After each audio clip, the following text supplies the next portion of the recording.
ഈ നാട്ടിൽ നിയമങ്ങൾ എല്ലാവർക്കും ഒരുപോലെ ബാധകമാണ്. അത് സാധാരണക്കാരനാണെങ്കിലും ജനപ്രതിനിധികളാണെങ്കിലും നിയമം അനുസരിച്ചേ മതിയാകൂ. എന്നാൽ ഇവിടെ ചില രാഷ്ട്രീയ നേതാക്കളുണ്ട് നിയമത്തെ വെല്ലുവിളിക്കുന്നവർ. തിരുവനന്തപുരം വെള്ളനാട് പഞ്ചായത്ത് പ്രസിഡന്റ് വെള്ളനാട് ശശി മുള്ളൻ പന്നിയെ അടിച്ചു കൊന്നത് വനംവകുപ്പിനെ വെല്ലുവിളിച്ചുകൊണ്ടാണ്. പഞ്ചായത്തിലെ ഒരു വീട്ടിലെത്തിയ മുള്ളൻ പന്നിയെ കൊന്ന സംഭവത്തിൽ വനംവകുപ്പ് ശശിക്കെതിരെ കേസെടുത്തു. നേരത്തെ സ്ത്രീകളെയും കുട്ടികളെയും മർദ്ദിച്ചതടക്കമുള്ള കേസുകളിലും പ്രതിയായിരുന്നു സ്ഥിരം വിവാദ നായകനായ വെള്ളനാട് ശശി.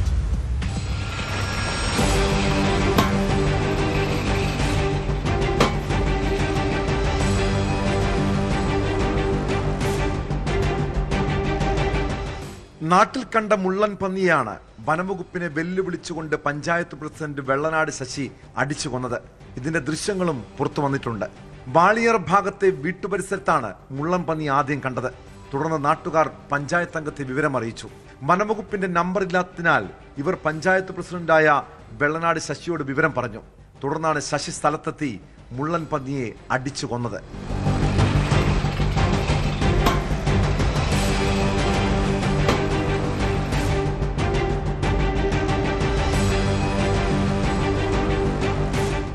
ഇതിനിടെ നാട്ടുകാർ വനംവകുപ്പിനെയും വിവരം അറിയിച്ചിരുന്നു. അവർ ഉടൻ എത്തുമെന്ന് അറിയിച്ചെങ്കിലും ശശി വകവെച്ചില്ലെന്നാണ് സൂചന. പിന്നീട് മുള്ളൻ പന്നിയെ നോക്കിയപ്പോൾ ചോരയൊലിച്ച് ചത്തികിടക്കുന്ന നിലയിലാണ് കണ്ടതെന്നും നാട്ടുകാർ പറയുന്നു. ഇവിടെ നിന്ന വീട്ടുകാർ ഉൾപ്പെടെ പറഞ്ഞു അത് അടിക്കരുത്, കൊല്ലലെന്ന് പറഞ്ഞപ്പോൾ ഏത് ഫോറസ്റ്റ് ഏത് വനംവകുപ്പ് എന്നൊക്കെ വിളിച്ച് ചോദിക്കുന്നത്. പുള്ളിയെ ചോദ്യം ശൈലം കേട്ടോ അവർ പേടിച്ചു. അവരെങ്ങനെ എന്ത് ചെയ്ത് വീട്ടുകാർക്ക് തന്നെ പേടിയാണ്. കാര്യം അവർ വാടക താമസിക്കുന്ന അവരുള്ളത് ഞാൻ ഇന്നും പറഞ്ഞ് നാളെ ഇനി എൻ്റെ തലയ്ക്കാണെങ്കിൽ എന്നുള്ളതാണ് അവർ പേടിച്ച് മാറിപ്പോയത്. ആ വീട്ടുകാരെല്ലാം പറഞ്ഞ് അടിക്കരുത്, കൊല്ലൽ മാമ അവരെ വിളിച്ച് വരെയാണ് ഏത് ഫോറസ്റ്റ് ഏത് വനംവകുപ്പ് എന്നൊക്കെ പറഞ്ഞ് അടിക്കുന്നത്. ഞാൻ വന്ന് പറഞ്ഞപ്പോൾ എൻ്റെ തട്ടിക്കിറങ്ങി ഇനി എന്തൊരു ഫോറസ്റ്റ് ഞാൻ പറഞ്ഞോളാം ഏത് ഫോറസ്റ്റ് എന്ന് പറഞ്ഞ് ഇവിടെ നിൽക്കുന്നുണ്ട്. ഒരു ഇവരെത്തുന്ന ഒരു 5 മിനിറ്റ് സമയമായപ്പോൾ ആരെ വിളിച്ച് പറഞ്ഞ് ഫോൺ തന്നെ പോയി. ഷെഡ്യൂൾ 1-ൽപ്പെട്ട ജീവിയെ കൊന്നാൽ 3 വർഷം വരെയും തടവും 25,000 രൂപ വരെയും പിഴയും ശിക്ഷ ലഭിക്കാം. സംഭവത്തിൽ വനംവകുപ്പ് കേസെടുത്തിട്ടുണ്ട്. വെള്ളനാട് ശശിയെ അറസ്റ്റ് ചെയ്യാൻ വനപാലകർ എത്തിയെങ്കിലും സ്ഥലത്ത് നിന്ന് കടന്നു കളയുകയായിരുന്നെന്നാണ് വിവരം. സ്ഥിരം വിവാദ നായകനായ വെള്ളനാട് ശശി അടുത്ത കാലത്താണ് കോൺഗ്രസ് വിട്ട് CPM-ലെത്തുന്നതും LDF സ്ഥാനാർത്ഥിയായി മത്സരിച്ച് പഞ്ചായത്ത് പ്രസിഡന്റായതും.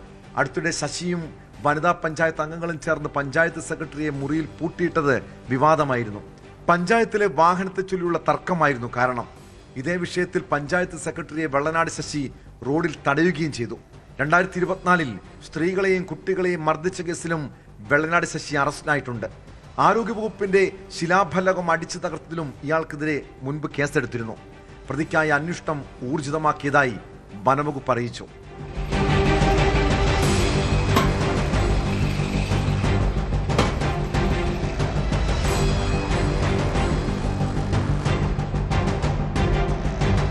ന്യൂസ് 18 നെയ്യാറ്റിൻകര.